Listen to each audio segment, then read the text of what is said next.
Hi, I'm E.G. Lewis and welcome back to my channel, and it's time for another Dracula review.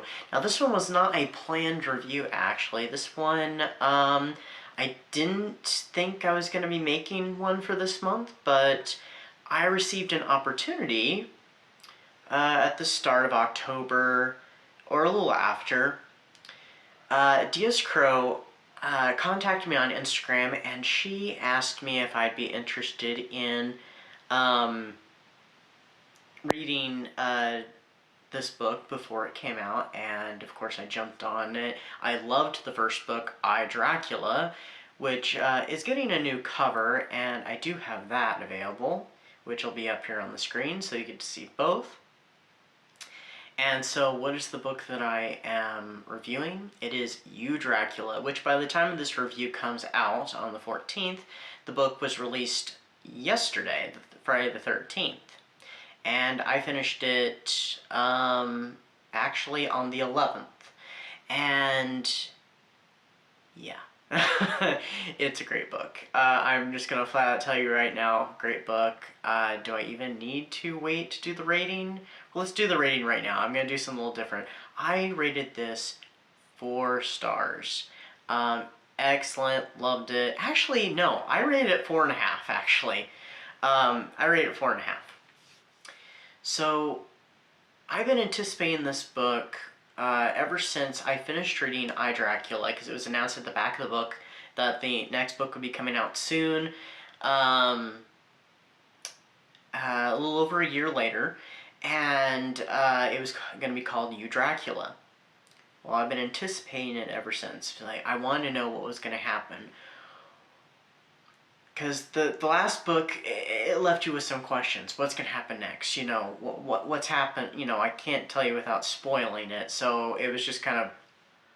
So around the time that she had sent me that message, she revealed to the public what the book was going to be about, and I was not expecting the plot. So the previous book, Dracula, tells Dracula's story in his own words. He's writing out this confession to his son from the time he was born, his time in the Turkish prison, when he returned home, his relationships with his family, with his wife, and this girl that he takes on. Yes, minor spoilers. And just all this stuff that happens to him, these acquaintances he makes in the book, the things that he does as the voivode of Wallachia, all this stuff.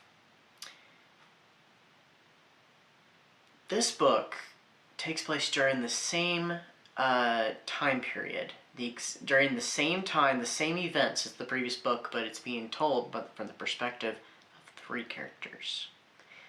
1, his mother. 2, his wife, and 3, his lover. We get 3 different perspectives, and there are a few overlapping events, but we get to see Dracula from the other side. We get to see how he's treated these people, not just how he had talked about it, but how they perceived it, what happened to them, what their thoughts were, their feelings, behind the scenes of Dracula, essentially. And there are subplots that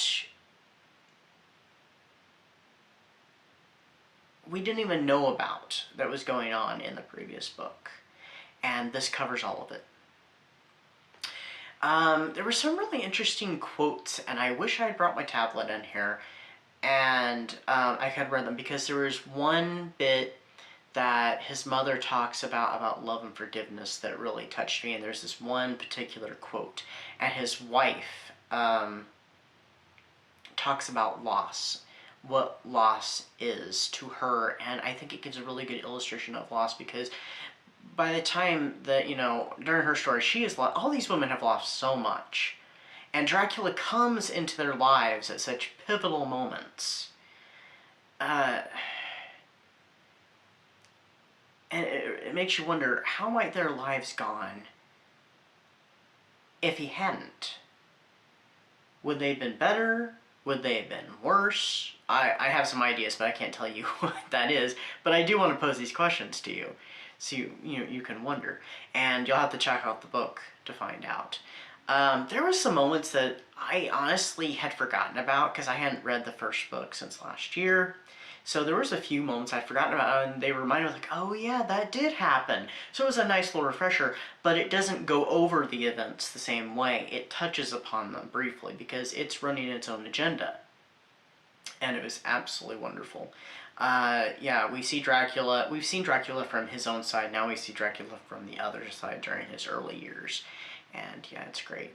So, like I said, I rated this one 4.5 stars. It was excellent. Definitely pick it up. It's you're not going to be disappointed if you're a fan of Dracula. And it is also historical fiction.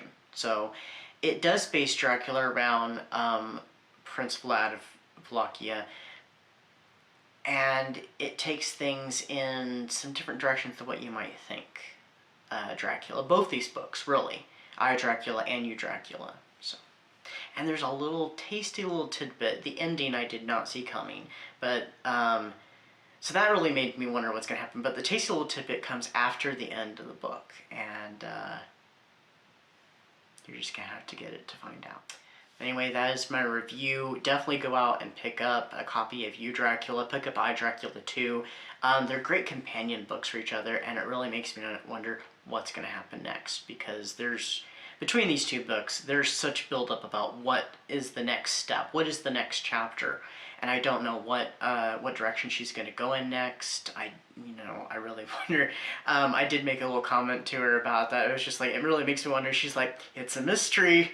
I don't remember if that was her exact words or not, but it was just like, not even a tease. So, well, I guess that is kind of a tease, because it leaves me hanging, and so I really want to know what happens.